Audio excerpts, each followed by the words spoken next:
देखिए, आज भारत दुनिया में क्रूड ऑयल कंजप्शन में तीसरे नंबर की इकोनॉमी है और ये अपनी जरूरत का 85% क्रूड ऑयल दूसरे देशों से इंपोर्ट करता है। लेकिन हाल ही में एक खबर ने खलबली मचा दी है और वो खबर थी कि ONGC ने ऑयल निकाला है। कृष्ण गोदावरी बेसिन में मिल ऑयल का भंडार 7 जनवरी 2024 को ONGC द्वारा निकाला गया पहली बार ऑयल। भारत की बदल जाएगी तस्वीर। अब भारत बनेगा दुनिया का सबसे बड़ा ऑयल प्रोड्यूसर। इतना ही नहीं, इंडिया में मिलेगा अब सस्ता ऑयल। ना जाने ऐसी ही कितनी बातें 7 जनवरी के बाद तेजी से सोशल मीडिया पर वायरल हो रही हैं। लेकिन इस बात में कितनी सच्चाई है? क्या सच में इंडिया ऑयल प्रोड्यूस करके सबसे बड़ा सप्लायर बन जाएगा? क्या सच में इस ऑयल के मिलने से देश में डीजल पेट्रोल के रेट गिरेंगे, या फिर ये सिर्फ एक बहकावा है जो सोशल मीडिया पर फैलाया जा रहा है? आइए जानते हैं आज के इस वीडियो में। Oil extracted from Kaveri Ganga basin. देखिए, हाल ही में 7 जनवरी 2024 के दिन आंध्र प्रदेश के काकीनाडा से 30 किलोमीटर दूर बे ऑफ बंगाल की खाड़ी में मौजूद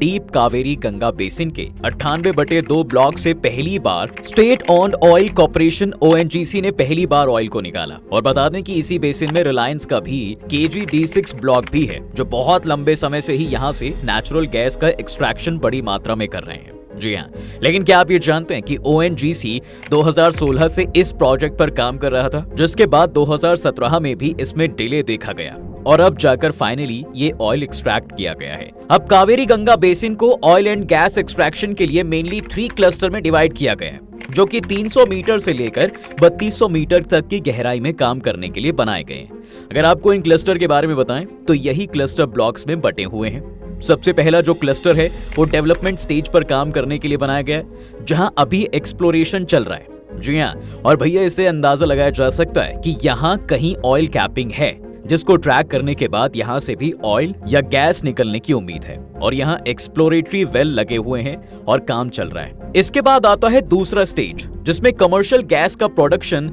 2020 से चल रहा है और यहाँ कमर्शियल ऑयल का प्रोडक्शन मई 2024 से शुरू हो जाएगा। अब इसके बाद आता है क्लस्टर का सबसे डीप लेवल। इस क्लस्टर को दुनिया का दूसरा सबसे डीप हाइड्रोकार्बन वेल बताया जाता है, जिसकी वजह से अभी तक इसको एक्सप्लोर नहीं किया गया और बताया जाता है कि यहाँ 2026 से पहले कुछ होना लगभग इम्पॉसिबल है। और अगर नेचुरल रिसोर्सेज के एक्सट्रैक्शन की बात करें तो ये भी अभी काफी वक्त ले सकता है, जिसके बारे में अभी कोई स्टेटमेंट देना बेवकूफी होगी। इसलिए इन 3 क्लस्टर्स को भी अभी एक्सप्लोर ही नहीं किया गया है। लेकिन बताया ये जा रहा है कि इससे सेकंड क्लस्टर के 2A ब्लॉक से ऑयल एक्सट्रैक्ट किया जा रहा है और इसी साल के मई जून तक हर दिन 45,000 बैरल पर डे ऑयल यहां से निकालने का टारगेट है, जो कि कमर्शियल पर्पस के लिए होगा।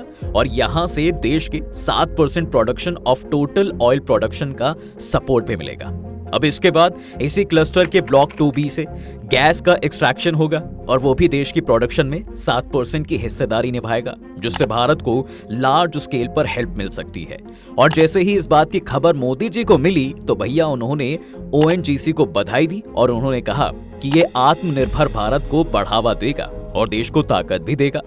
लेकिन अब आपको थोड़ा आईना दिखाते हैं, क्योंकि सच्चाई जानना आपका हक है। तो देखिए, आज के समय में जैसा कि हमने आपको बताया कि Bharat oil and gas consume करने वाला दुनिया का तीसरा सबसे बड़ा देश है और 2022 से 23 के आंकड़ों के मुताबिक भारत में हर दिन लगभग 160 million standard meters per day usage है। और अगर कावेरी गंगा बेसिन से निकलने वाले ऑयल की बात करें तो ये 2.5 million metric standard cubic metres per day और gas 9 million metric standard cubic metres per day निकाला जाएगा, यानी कुल मिलाकर 11 million metric standard cubic metres per day.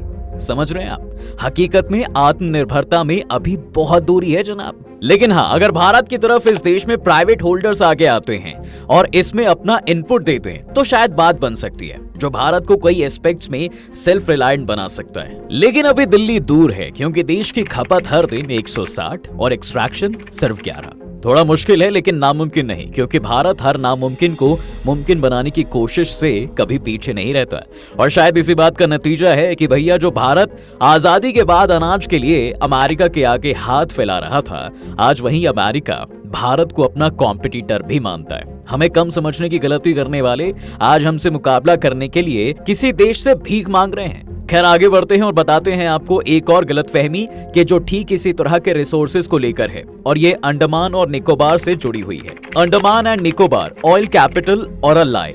इसी के साथ ही एक न्यूज और भी तेजी से सोशल मीडिया पर फैल गई कि भाई अंडमान एंड निकोबार भारत की ऑयल कैपिटल बनेगा और इसके लिए ऑयल इंडिया 2025 में अंडमान एंड निकोबार में ड्रिलिंग करने वाला है।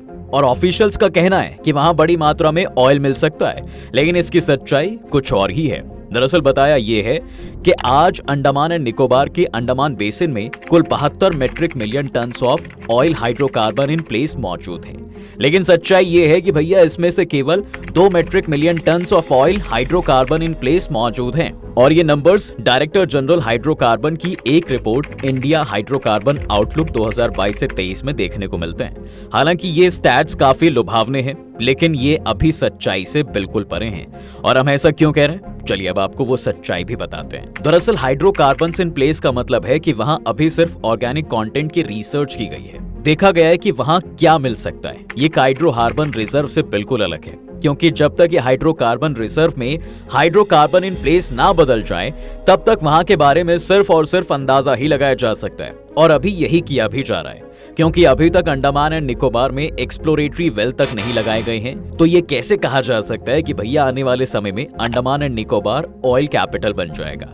ऑयल इंडिया अभी 2025 में पहले अंडमान एंड निकोबार जाएगा और वहां एक्सप्लोरेशन करेगा, जिसके बाद वहां से ये तो पता चलेगा कि वहां हाइड्रोकार्बन के रिजर्व्स हैं भी या नहीं, जिसके बाद ये बात साफ हो जाएगी कि वो ऑयल कैपिटल बनेगा या नहीं। आइए अब इसके बाद आपको बताते हैं इससे जुड़े दूसरे पहलू के बारे में।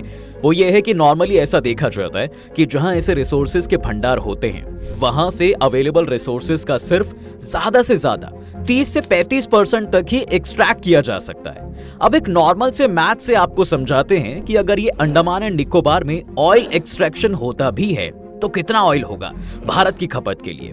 देखिए आज भारत हर दिन लगभग 5 बिलियन बैरल्स पर डे की खपत करता है और 1 ton is equal to 7.44 barrel, और रिजर्व के अकॉर्डिंग 537 मिलियन बैरल्स। यानी इस उभरते ऑयल कैपिटल का सारा ऑयल भारत सिर्फ 110 से 115 दिनों में खाकर खत्म कर सकता है। तो अब आप ही बताइए कि ये ऑयल कैपिटल क्या सिर्फ नाम की हुई या नहीं। लेकिन हाँ, ये बात भी सच है कि कुछ ना होने से कुछ होना हमेशा बेहतर है, लेकिन इसके पीछे पूरे सोशल मीडिया पर बवाल मचाना कहाँ की समझदारी है। तो एक बात तो यहाँ से निकल कर आती है कि भाई भारत के लिए ऑयल कैपिटल बनना मुश्किल है, और सच में मुश्किल है, और हमें इस बात को एक्सेप्ट करना भी चाहिए। भले ही भारत ग्लोबल ऑयल कैपिटल ना बने, लेकिन हाँ, ये भारत 21वीं सदी का भारत है दोस्त, जो बड़े बड़े बदलावों के साथ 2047 तक एनर्जी इंडिपेंडेंस देश तो बन जाएगा।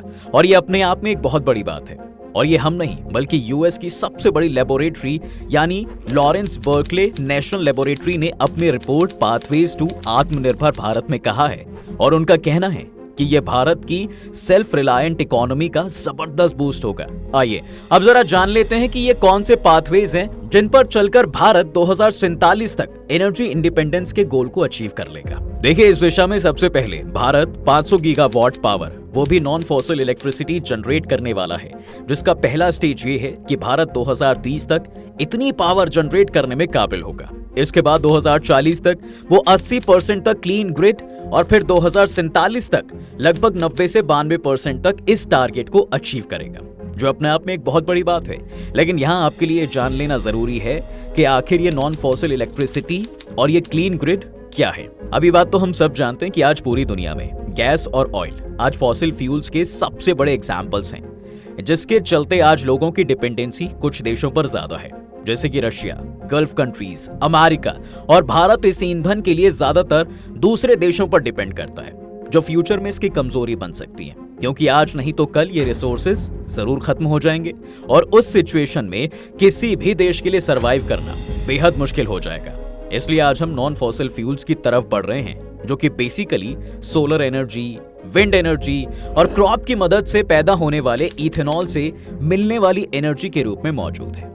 और यही आने वाले समय में भारत की डिपेंडेंसी को कम करेंगे और उसे सेल्फ रिलायंट बनाएंगे। इसके बाद भारत ने जिस दिशा में एनर्जी इंडिपेंडेंट होने के लिए कदम बढ़ाया है, वो है इलेक्ट्रिक व्हीकल की तरफ मूव करना।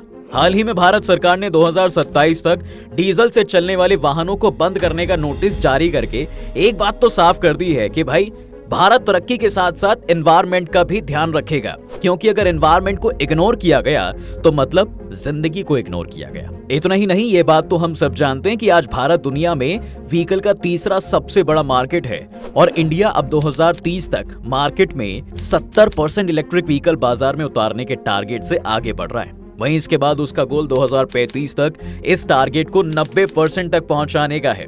और जिस स्पीड से भारत इस दिशा में काम कर रहा है, भारत शायद ये गोल अचीव भी कर ले तो ये भी एक बड़ा कदम साबित होगा देश को एनर्जी इंडिपेंडेंट बनाने की दिशा में। अब आपको स्टैट्स भी दिखाते हैं जिस पर भारत काम भी कर रहा है। ये देखिए, भारत 2022 में 49% नॉन फॉसिल फ्यूल्स और 51% फॉसिल फ्यूल्स पर डिपेंडेंट था, लेकिन अब ये 2030 तक 64% नॉन फॉसिल फ्यूल्स और 36% फॉसिल फ्यूल्स के गोल की तरफ बढ़ रहा है, जो कि अपने आप में भारत के लिए एक नई डायमेंशंस को दिखाता है। इसके बाद अगर बात करें अपने हेवी इंडस्ट्रियल प्रोडक्शन की, तो वहां भी ग्रीन एनर्जी की तरफ शिफ्ट होती हुई इंडस्ट्रीज को देखा जा सकता है। और इसके लिए जो गोल्स बनाए गए हैं वो ये हैं कि 90% of steel and iron industries, 90% of cement industries and 100% fertilisers industries 2047 तक ग्रीन एनर्जी पर चलेंगी, जो अपने आप में नए भारत की एक नई उड़ान को दिखाता है। अब चलते चलते जरा ये भी बात कर लेते हैं कि भाई इस नए रेजोल्यूशन से हमारे भारत को क्या फायदा मिलेगा।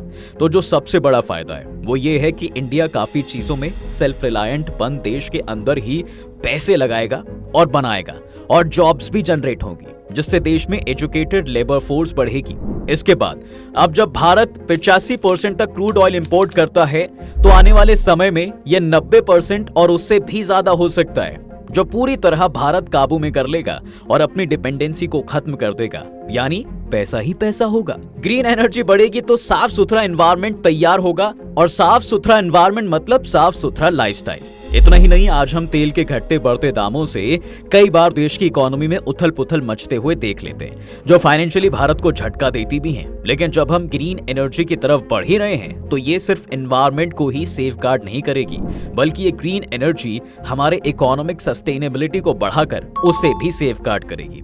इसके बाद इलेक्ट्रिक व्हीकल की मार्केट बढ़ने से उस फील्ड में भी जॉब्स बढ़ेंगी और लगभग 2.5 ट्रिलियन की नेट कंज्यूमर सेविंग्स भी 2047 तक बढ़ेंगी। और तो और ग्रीन एनर्जी के डेवलपमेंट में जो जीरो कार्बन एमिशन का sustainability development goal Bharat achieve करना चाहता है, वो भी भारत जल्दी से जल्दी अचीव कर लेगा। तो एक बात तो पक्की है कि भाई भले ही ऑयल इंडिया के पास ना हो, लेकिन भारत के पास इतने डायमेंशंस जरूर हैं जो उसे फ्यूचर में बाकी देशों से अलग एक शक्ति बना सकते हैं। और एक बात जो पूरी तरह से सच है वो ये कि 21वीं सदी भारत की सदी है, जिसमें भारत जैसे डेवलपिंग देश को डेवलप्ड देश भी टक्कर देने से कतराते हैं, क्योंकि वो जानते हैं जो देश चांद पर तिरंगा फहरा सकता है, वो देश किसी भी फील्ड में अपने झंडे गाड़ सकता है। और ऐसे में टीएमएल की जिम्मेदारी है कि आप तक सटीक जानकारी पहुंचाई जाए, ताकि आप इस भारत की असली तस्वीर देख सकें और किसी गलतफहमी में ना रहें। तो उम्मीद करते हैं कि आपको ये वीडियो जरूर पसंद आई होगी, और हाँ, चैनल को सब्सक्राइब करना बिल्कुल ना भूलें।